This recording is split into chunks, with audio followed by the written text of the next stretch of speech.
The Karnataka Department of Higher Education hosted a National Education Conclave in Bengaluru, where higher education ministers from 7 states united in opposition to the University Grant Commission Regulations 2025 proposed by the central government. Karnataka Deputy Chief Minister Shivakumar inaugurated the event, calling for states to apply pressure on the centre to withdraw the flawed regulations. Shivakumar emphasized Karnataka's role as a pioneer in education, with over 70 medical colleges and 250 engineering colleges. He stressed the need for state-driven policies that align with global standards, focusing on employment for graduates and defending the federal structure. He reiterated Karnataka's firm stance against the National Education Policy (NEP) 2020 and the UGC regulations. Karnataka Home Minister G. Parameshwara criticized the centralized nature of the amendments, arguing that they undermine regional languages, culture, and state autonomy. He called for enhancing quality in higher education rather than imposing top-down control. Higher Education Minister MC Sudhakar also voiced strong opposition, particularly to the amendments regarding Vice Chancellor appointments, eligibility criteria for assistant professors, and contract-based teaching positions. He revealed that multiple states, including Tamil Nadu, Kerala, and West Bengal, had already raised objections. See, today, for the first time in the country, we have Karnataka state government under the leadership of our CM, Chief Minister, and the Department of Higher Education. We held a Higher Education Ministers Conclave of various states. So we had communicated to all the states in the country, and today we had participation by 6 states. That is, we had participation from Himachal Pradesh, Jharkhand, Telangana, Tamil Nadu, Kerala, and Karnataka. So all of us, we had a day-long deliberation as to the implications of the UGC Grants Commission the amendments proposed, so draft amendments proposed. So everybody are aware of the opinion about the various facts, issues with regard to this. I think we have decided and we have come out with 15 points, and we have passed a joint resolution which we are sending it to UGC as well as Government of India. And already we have individually we have sent our objections towards the draft resolutions. So various contentious issues are there where the states' federal rights have been impinged. So this is where we feel that states have more responsibility in terms of administration of the universities, since the states are responsible for establishing the universities by the state enactment. See, basic objections are quite a few, like in terms of promotion, appointment of assistant professors. They have tried to bring in national credit framework with certain grade points and diluting the selection process. See, for example, if a person who has done a basic core subject and then he does some other subject as a PhD program, or he passes his NET or SLET in that particular subject, he is entitled to teach that. How can it be? See, a person should have in-depth knowledge about a particular subject. Without having an in-depth knowledge of a particular subject, he won't be able to teach. So this is also one issue we have raised. And in terms of the state's role in appointment of the Vice Chancellor. See, earlier Act had a provision where there used to be a state nominee in the selection panel. But now they have removed the state's role, and they have tried to bring in non-academicians also into the selection of the Vice Chancellors. Selection means to be Vice Chancellors. So which is also against the natural principles, where academicians only are the right people to run the universities. And also they have tried to give a 5-year term for the Vice Chancellors, and giving additional term. They can be appointed for 2 terms. So this is also they have given. And other issues are they are trying to threaten, in the sense like if you don't follow these, we are going to de-recognize the universities. We are going to not give any grant. So indirectly they are not directly, rather directly they are trying to forcibly push the national education policy, which there is a lot of resistance from various states in the country. So like this, various issues are there which they are trying to force on the states, and also by trying to snatch the powers of the states. Sir, you said that the next conclave will be in Kerala. So do you expect some more like-minded states to join you in that conclave, or what will be the motive of that conclave? See, right now we have an invite from the state of Kerala.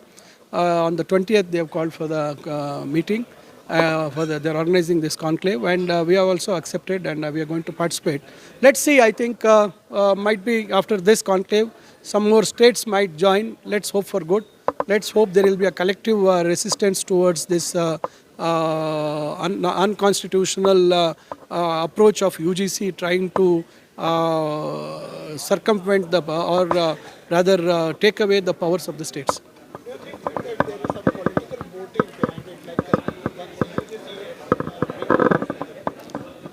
UGC The way certain things have been brought in, I think there is a hidden agenda.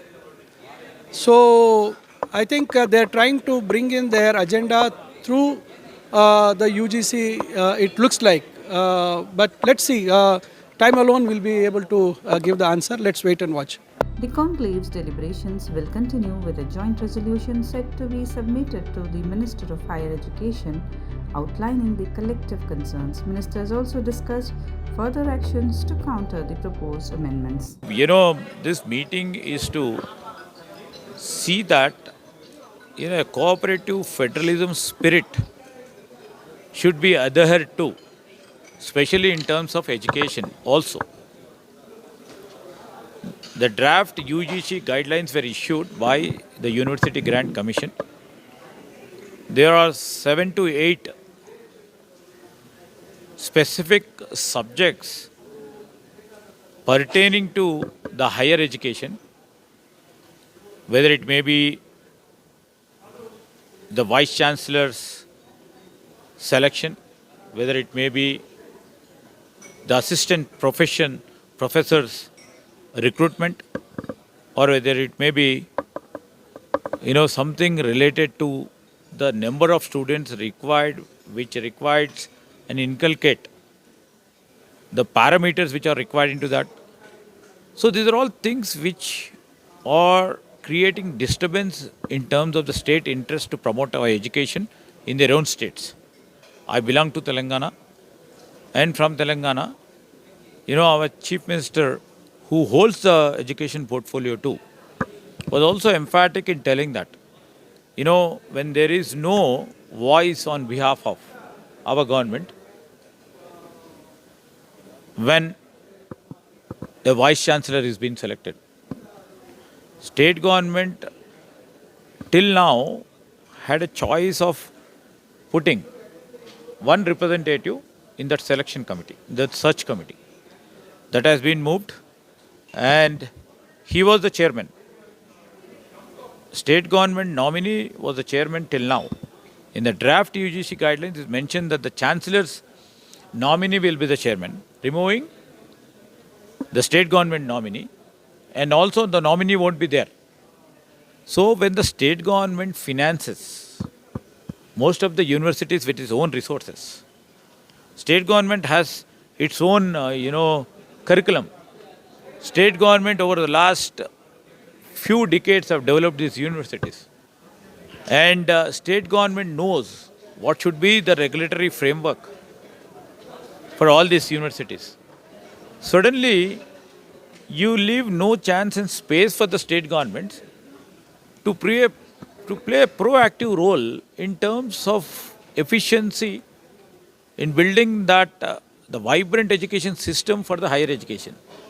This is an important aspect, and a couple of subjects are there where in terms of the tenure of the vice chancellors, in terms of selection of vice chancellors too, we are demanding that the academicians should only be there in the selection process, and they have to be made the vice chancellors of the university.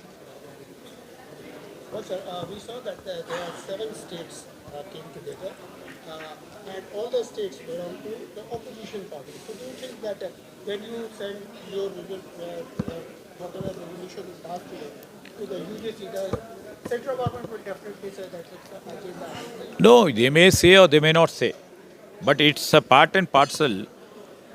We, on behalf of our government, especially on behalf of our people, on behalf of our students, on behalf of our teaching community, we are the voice for those people. And according to our state's requirement and state's demand, we have to really project this before the UGC, before the Ministry of HRD. So it's our bounden duty to really reflect, and we have passed a resolution where the common agenda items have come into the fore. Many, BJP ruled states shouldn't have come, but they should also have the same reason. Because if state government doesn't have any say in all the powers and even all the rights of the state government, if by different departments will be clinched away by the central government departments, where will the states have the autonomy? Our state is a union of states. We stand by spirit of federal spirit. When the issues in terms of the cooperative federalism comes, in the concurrent list, the meaning for the cooperative federalism becomes important. Because the spirit to carry on with the interest of the center as well as the states has to be in consonance. So this is the spirit of the cooperative federalism. That's the real reason we have been asking. The spirit of cooperative federalism has to be safeguarded. In terms of federal spirit, sometimes the center may take a strong stance because some subject needs a strong stance to be taken. Do you expect some more states will join with this? We are on a common platform now. I think and I believe all the states would be having the same problem in all the states of the nation. Maybe because of their political spirits, ideologies they combine with, they may not come out.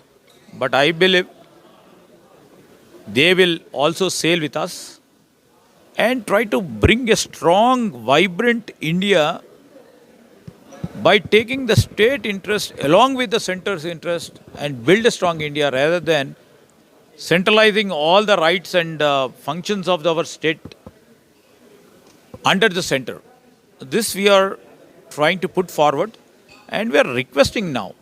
We are demanding now.